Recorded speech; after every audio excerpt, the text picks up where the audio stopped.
Sinem'in mutfağına hoş geldiniz.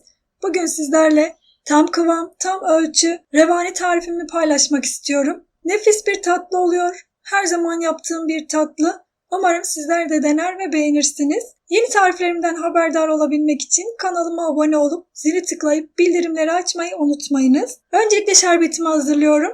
Tencereme 4 su bardağı toz şeker ve 5 su bardağı su alıp kaynamaya bırakıyorum. 4 tane yumurta, yarım su bardağı toz şekeri iyice çırpıyorum.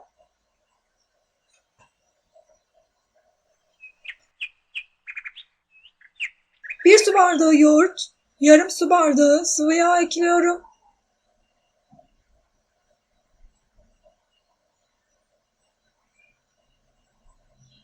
Bir su bardağı irmik, 2 su bardağı un ekleyip bir paket vanilya ve bir paket de kabartma tozu ekliyorum.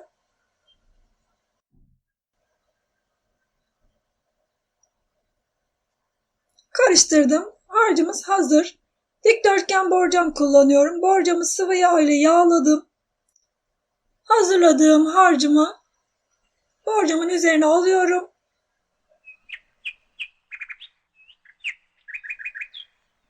Böyle koyu bir harç oluyor.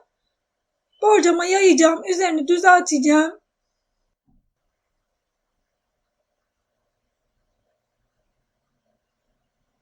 Yaydım. Üzerini düzelttim. Önceden ısıtılmış 180 derecelik fırında pişmeye gönderiyorum.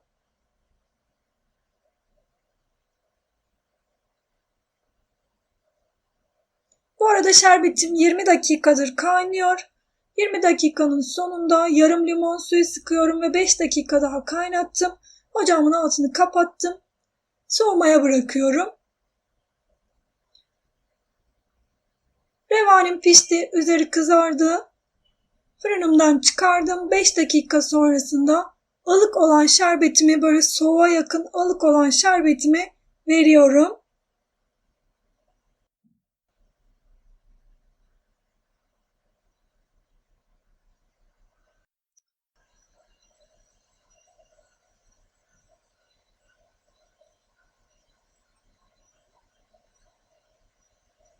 Üç 4 saatin sonunda bakın şerbetini iyice çekti. Dilimliyorum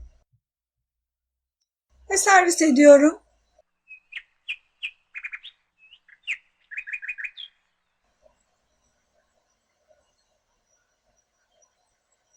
Revani tarifim hazır. Servis tabağıma aldım.